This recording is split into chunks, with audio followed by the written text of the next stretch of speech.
première édition du dialogue national sur le financement de la santé. Il faut 1658 milliards de francs CFA de financement sur 4 ans. Et puis la cathédrale Notre-Dame de Paris est en feu en ce moment même. L'incendie serait potentiellement lié aux travaux de rénovation de l'édifice. Une enquête est ouverte pour connaître l'origine de cet incendie. Bonsoir et bienvenue dans le 19h.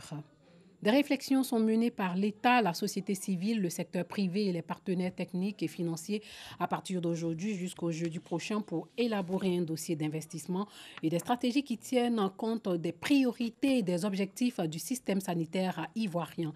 Le financement de la santé va coûter 1658 milliards de francs CFA sur une période de 4 ans. Salima Toudia.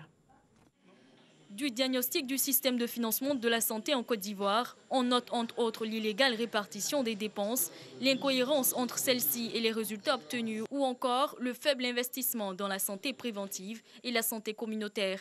Face au goulot d'étranglement du système sanitaire, l'État, la société civile, le secteur privé et les partenaires techniques et financiers réunis à l'occasion du dialogue national sur le financement de la santé entendent conjuguer leurs efforts pour dégager les interventions prioritaires et assurer le financement durable. Notre pays a récemment rejoint le mécanisme de financement JFF pour accélérer le rythme de mise en œuvre de ces réformes ambitieuses et mobiliser des financements en faveur des priorités nationales, notamment pour la santé maternelle, néonatale, infantile et des adolescents, envisagé comme un point d'entrée au renforcement de l'ensemble du système de santé du pays. Un ensemble d'actions réparties dans ces domaines d'intervention prioritaires doit permettre de réaliser cet ambitieux objectif. Le coût total de mise en œuvre du dossier d'investissement est donc de plus de 1650 milliards de francs sur la période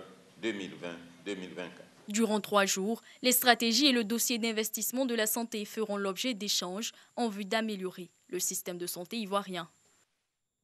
Toujours à l'occasion de la Journée mondiale de la santé, l'association Obésité et Diabète de Côte d'Ivoire veut faire chuter le taux de prévalence du diabète et de la grossesse qui oscille entre 1 et 20% selon les experts. Cela passe par la sensibilisation, le dépistage, l'information d'au moins 1000 personnes au danger que représentent le diabète, l'hypertension et les maladies non transmissibles. Dangui. Séance de dépistage gratuit du diabète, de l'hypertension et des maladies non transmissibles. Comme bien d'autres personnes avant elle, Rosine se prête volontiers à tous les tests. Mieux vaut prévenir que guérir. Je suis venue me faire consulter parce que je suis enceinte. Et aussi, ma mère est tombée malade depuis le mois passé. Quand nous sommes venus à l'hôpital, ils ont dit qu'elle est diabétique. Donc je voulais me rassurer de pour moi aussi. Je sais que si on me dit que j'ai le diabète, je suis les précautions qu'on me donne. Là, je suis libérée. Je ne prends pas beaucoup de sucre. Je n'aime pas boire les sucreries. Je trouve que c'est une sale maladie. Ce n'est pas une bonne maladie pour les gens. Sensibiliser, dépister, former et informer au moins 1000 personnes sur le diabète, l'hypertension et les maladies non transmissibles. Tel est l'objectif que s'est fixé l'association Obésité et Diabète de Côte d'Ivoire à Odessi, à l'occasion de la célébration de la Journée mondiale de la santé 2019. Un choix qui s'explique. Aujourd'hui, les chiffres clés qu'il faut retenir en termes de diabète en Côte d'Ivoire, c'est une prévalence d'environ 6%. Et cette prévalence reste encore élevée dans une population d'Afrique subsaharienne. Et ça reste un véritable problème de santé publique. La liste des facteurs de risque est longue. En tête figure une alimentation trop riche en graisse, en sucre et une vie sédentaire. Comment peut-on se mettre à l'abri de ces maladies ?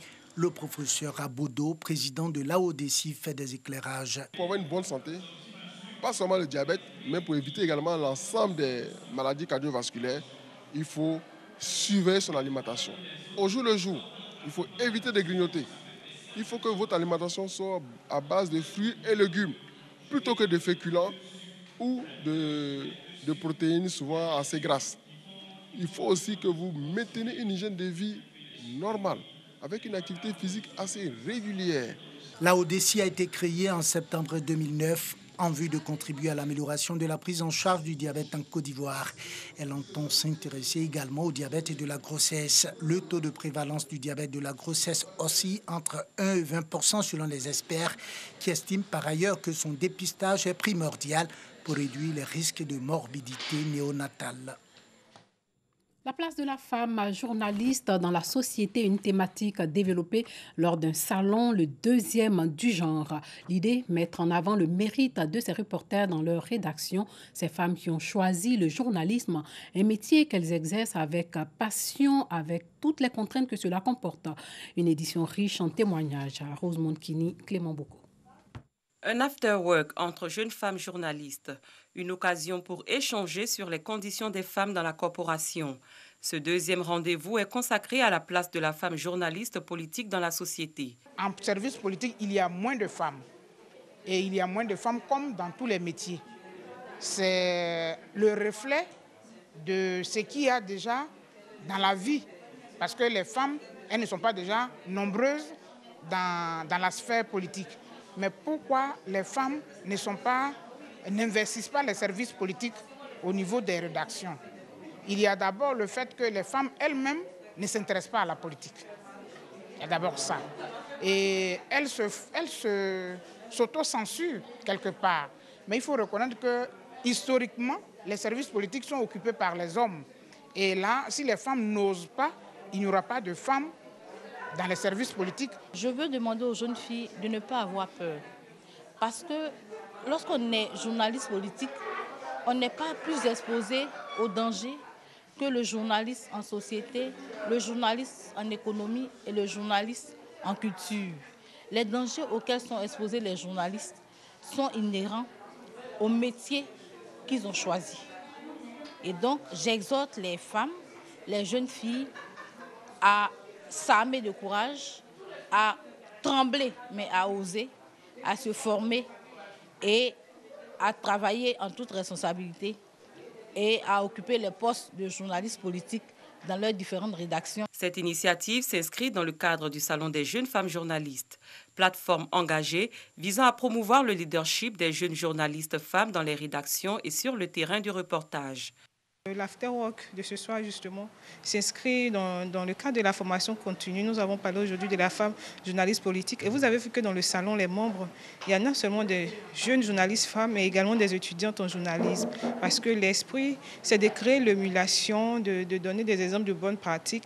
Et pour cette activité, nous avons invité des aînés. Après les échanges et les témoignages, les participantes ressortent satisfaites. Nous-mêmes, les femmes, souvent, qui nous fixons des barrières. Donc, il est important de savoir qu'il n'y a pas de domaine réservé aux hommes et que nous pouvons mener toutes sortes de métiers. Il faut toujours oser et puis ne jamais perdre de vue ses rêves.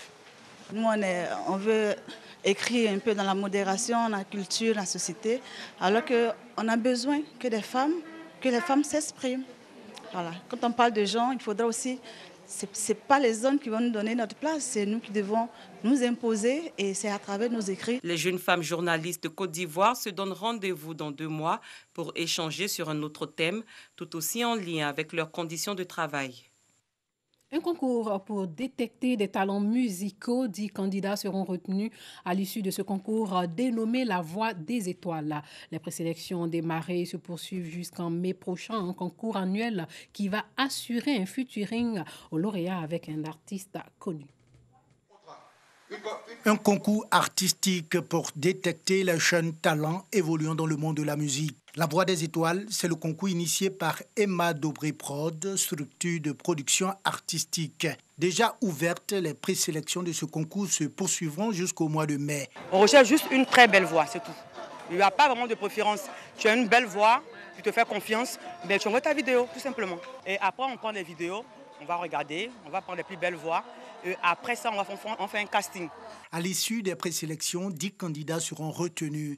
Ils seront par la suite logés dans une villa et encadrés par des professionnels jusqu'à la phase finale. On va prendre 10 personnes qui vont aller dans une villa où il y aura des coachs, des artistes, des chanteurs qui vont les aider. Les candidats seront soumis à l'exécution d'un morceau au choix et un morceau imposé. Ouvert à toutes les tranches d'âge, le concours La Voix des Étoiles se veut annuel.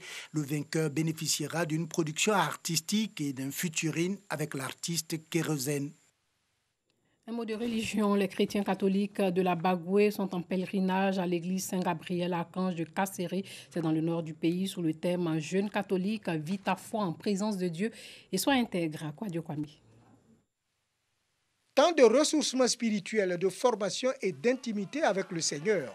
Ce temps est le pèlerinage du carême pour rappeler que la vie chrétienne court vers un objectif qu'il faille sans cesse avoir à l'esprit. Pour couronner le carême, il faudrait marcher selon le cheminement du Christ, lors de la passion du Christ. C'est pourquoi je participe à ce carême, à ce chemin de croix. Marcher à la suite de Christ, lui qui est notre bouclier, qui est notre sauveur, en lui devant notre confiance. Tous ceux qui prient, que ce soit musulmans ou chrétiens, tout cela, ça va faire sortir le même résultat. On prie pour avoir paradis demain. Le pèlerinage diocésain ou sectoriel est une occasion de foi, de rencontre, de partage de la vie de l'Église. Le pèlerinage pour le Christ rappelle aux chrétiens la mission de tous les jours, un acte qui renouvelle la foi du chrétien et l'élan de générosité, subir les épreuves et accomplir des efforts pour la paix. Personne parmi nous, en tant que jeune, en tant que vieille personne, ne doit demeurer dans la tristesse. Chacun doit être porteur de cette paix et de cette joie. Et c'est cette localité qui est très souvent marquée par la violence pour des questions de terre. Nous souhaitons à tous les nouveaux qu'il y ait la paix, une fraternité vraie pour que tout le monde soit épanoui. C'est l'église Saint-Gabriel Archange de Kasséré qui a organisé ce pèlerinage 2019 qui a regroupé les chrétiens catholiques de la région de la Bagoué. Le thème de ce pèlerinage est « Jeune catholique, vis ta foi en présence de Dieu et sois intègre ». Sport à présent, un responsable du taekwondo mondial est en Côte d'Ivoire. Il a été reçu par le ministre des Sports dans Haut-Polan. Notre confrère de RTI Sport nous en dit plus. Accompagné de quelques membres de la fondation Siakado, Maître Ki Hong Kim, ceinture noire 9e dan et président de la World Taekwondo Masters Union, a rendu visite au premier responsable du sport de la Côte d'Ivoire, le ministre Dan Haut-Polin. Au cours de cet entretien qui a duré une demi-heure, Maître Ki Hong Kim a donné le motif de sa visite en terre ivoirienne et expliqué le rôle que joue son institution au niveau du taekwondo mondial. I'm very impressed. Je voudrais remercier Monsieur le ministre d'avoir sacrifié une partie de son temps à nous recevoir en audience. Et je voudrais aussi le remercier pour l'appui qu'il apporte au taekwondo en général et puis particulièrement à la fondation Siakado qui représente sa structure internationale ici. Le ministre des Sports, Dan Haut-Polin, a salué l'initiative et encouragé Maître Coulibaly Siaka dans sa promotion de vulgarisation du taekwondo de haut niveau. Un présent a été remis à Maître Ki Hong Kim en guise de souvenir pour sa première visite en terre africaine. 42 pays sont attendus par la Confédération africaine d'athlétisme à Abidjan demain pour les 3e et 14e championnats d'Afrique U18 et U20. La compétition démarre demain, comme je vous l'ai dit, et ce jusqu'au 20 avril et se tiendra au stade Félix Houphouët-Boigny. Les 40 épreuves de la compétition vont se jouer entre 20 filles et 20 garçons. Les athlètes ivoiriennes Marie-Josée Talou et Muriel Aouré sont les marraines de ces championnats. En Somalie, le sit-in continue devant le QG militaire à Khartoum. Les chancelleries occidentales et les manifestants toujours présents à Khartoum mettent la pression sur le conseil militaire de transition en place depuis la destitution d'Omar el-Béchir jeudi dernier pour qu'il passe rapidement la main à un gouvernement civil au Soudan.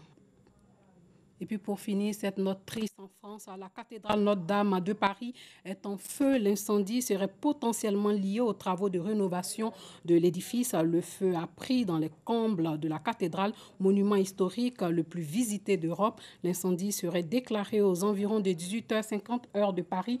Selon le porte-parole de Notre-Dame qui ajoute que toute la charpente est en train de brûler. D'importants moyens d'intervention sont mobilisés. Une enquête est ouverte pour connaître l'origine de cet incendie. Voilà, c'est tout pour ce soir. Portez-vous bien.